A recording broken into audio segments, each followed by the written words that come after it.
हरे कृष्ण दोस्तों, एक स्टोरी आज आपको मैं बताऊंगा कि आई एम श्योर स्टोरी आप लोगों ने सुनी है, देखी है, लेकिन एक मैं नरेट आपके सामने कर रहा हूँ और इसमें से एक मैसेज छोटा सा मैं आपको डिलीवर करूँगा कि एक स्टोरी थी कि जब कुरुक्षेत्र का युद्ध जब समाप्त हो गया था तो श्री अर्जुन और श्री कृष्ण जी जो रथ पे थे, वो रथ जो है श्री कृष्ण जी ने एक जगह पे सन्नाटे में लाके खड़ा किया था।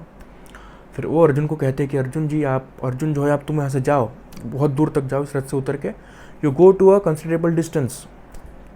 तो अर्जुन जो है वो कहते ऐसा क्यों? तो श्री कृष्ण जी कहते जैसा मैं कहता हूँ बस वो फॉलो कीजिए। तो ये एक मैसेज है कि आपको जो कोई भी अथॉरिटी आपसे कुछ कहती है, शुड फॉलो दैट। आपके पिता हो सकते हैं वो लीडर, या आपको कोई टीचर हो सकता है। तो श्री कृष्ण जी उसको अर्जुन को कहते हैं। तो अर्जुन जी जो है वो दूर तक जाते हैं। श्री कृष्ण जी भी फिर जैसे ही उस रथ से श्री कृष्ण उतरते हैं, एक ब्लास्ट उस रथ में होता है, एक धमाका उस रथ में होता है। वो रथ जो है चीथड़े में कन्वर्ट हो जाता है, पूरे जो है वो रथ पूरा ब्लास्ट हो जाता है बहुत बुरी तरीके से। तो आई एम श्योर इस स्टोरी को बहुत लोगों ने देखा है, सुना भी है। तो इसमें से हम क्या सीख सकते हैं?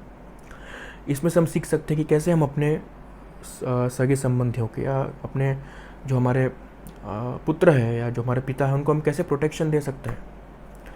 तो संरक्षण ये बहुत बड़ी चीज़ जो है इस मैसेज, इस पूरे जो एक इंसिडेंट है इसमें छुपी हुई है कि भगवान जो है कैसे अर्जुन को बचाते हैं, उसको प्रोटेक्शन देते हैं।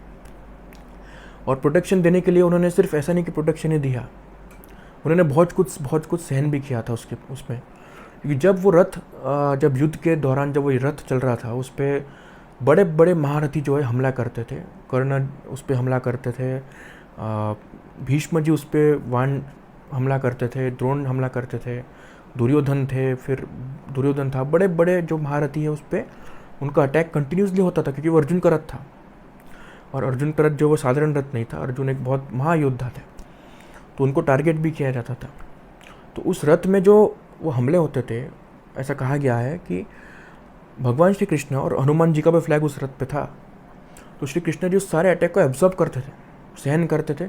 ऑब्वियसली वो भगवान है, वो बहुत स्ट्रांग है, और तो उनके लिए कोई इम्पॉसिबल नहीं है। बट ही वॉज स्टिल, इसमें से हम ये सीख सकते हैं कि वी शुड टॉलरेट, किसी को प्रोटेक्शन देने के लिए, किसी को संरक्षण देने के लिए, कि we have to tolerate things also, जो हम सबको सीखनी चाहिए, इंक्लूडिंग मी ऑल्सो। तो हम उसमें जो है भगवान सब चीज़ को एब्जॉर्ब करते हैं। फिर जैसे ही उसका जब पर्पस उस रथ का कंप्लीट हो जाता है, फिर वो रथ जो है डिस्ट्रॉय हो जाता है अपने आप। और ऑब्वियसली जो हनुमान जी है वो तो ऑब्वियसली उसमें से निकल जाते हैं, श्री कृष्ण भी उसमें से चल जाते हैं। तो वो रथ जो एक साधारण रथ बन जाता है और फिर वो ध्वस्त हो जाता है। तो ये इसमें से एक मैसेज है कि कैसे हम जो है अपने लोगों को प्रोटेक्शन देना हम सीख सकते हैं, जैसे भगवान ने दिया है। और भगवान उसमें कहते हैं अर्जुन को कि आप सिर्फ मेरी बात सुनो और आप जाइए। ये हम सीख सकते हैं कि हाउ टू टेक ऑर्डर्स। कभी कभी हमको अनकंडीशनली सुनना पड़ता है, चाहे वो हमारे पिताजी कह रहे हो या कोई हमारा टीचर गुरु कह रहे हो, that we have to learn. So this the message, protection and tolerance, this we can learn from this video. Hare Krishna.